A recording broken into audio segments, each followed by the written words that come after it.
자, 여러분, 우리가 누구입니까? 예, 우리가 누구입니까? 우리 1절에서 히브리서 저자가 이렇게 말해주고 있습니다.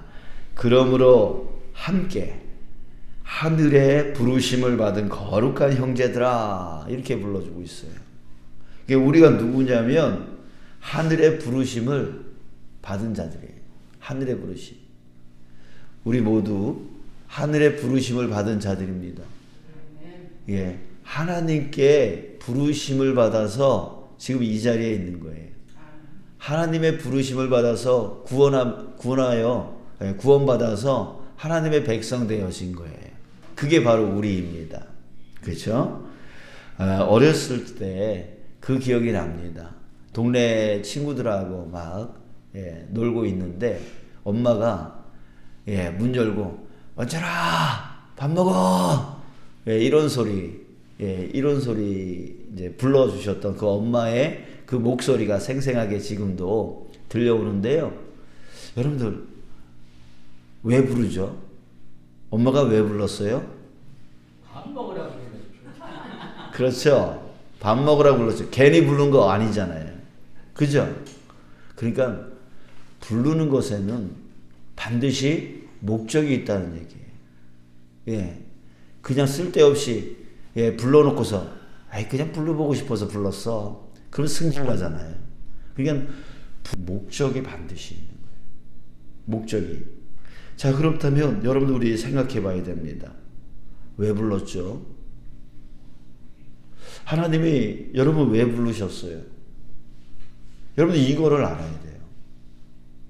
이걸 모르면은 신앙생활 제대로 안 돼요. 하나님이 왜 나 같은 자를 부르셨을까? 이것을 우리가 알아야 된다는 거죠. 이게 너무너무 우리의 삶에 너무너무 중요해요. 왜냐하면 지금 히브리서 저자는 누구에게 이 글을 쓰고 있죠. 히브리서라고 하는 이 성경을 누구를 향해서 쓰고 있죠. 바로 유대인들의 그 핍박을 엄청나게 받아서 너무너무 힘든 가운데 있는, 그래서 내가 이거 예수 믿는 거 나 그만둘까? 포기할까? 다시 유대교로 돌아가면 나 편하게 살 수 있을 텐데 라고 생각하면서 고민하고 있는 그 사람들을 향해서 쓴 성경이 바로 히브리서예요. 자, 그런데 그런 사람들에게 지금 부르심에 대해서 말해주고 있다는 얘기예요. 왜 부르심에 대해서 말해주고 있냐고요?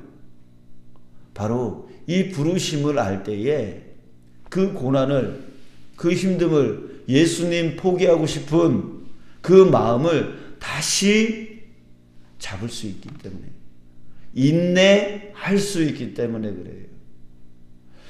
제가 지금 목회를 짧게 했습니다. 22년, 23년째 이렇게 되어지고 있는데요. 이게 목회를 사람하고, 여러분들도 그러겠지만 사람하고 이렇게 관계를 맺다 보면 참 안 좋은 일을 겪을 때가 있어요. 많아요. 그냥 비인격적인 모독적인 그런 말들을 들을 때가 많아요. 나도 배운 만큼 배웠고, 나도 정말 그런 사람인데 정말 그 목사가 이렇게 막말을 못한다라고 하는 걸 이용해가지고 정말 지 할 말만 막 쏟아놓고 그렇게 할 때 참 마음이 너무너무 무너지는 거예요. 그럴 때마다 마음속에서 어떤 생각이 드냐면, 내가 이까짓 거 해서 뭐하나 라고 하는 그런 목회를 포기하고 싶은 그런 마음이 들 때가 있어요. 근데 그때마다, 그 무너지려고 할 때마다 다시금 저를 일으켜 세웠던 것이 있어요. 그게 뭐냐면 바로 부르심이에요. 제 마음 안에서 이렇게 말해요.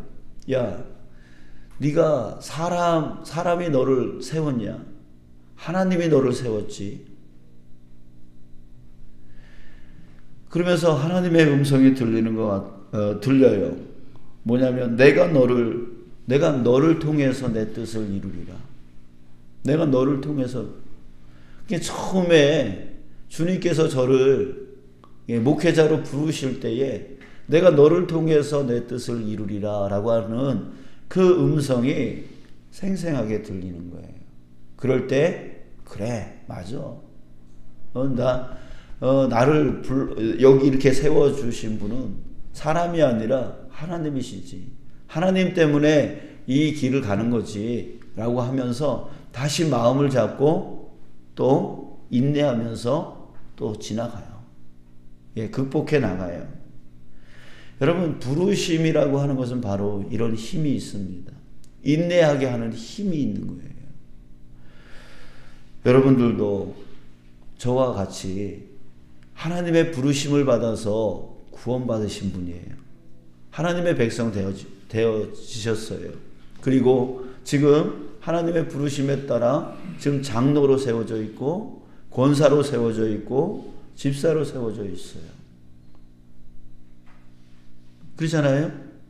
그러니까 그 부르심이 있는 자들이라고요. 저도 그렇고 여러분들도 그렇고요. 근데 그 부르심에는 뭐가 있다고요?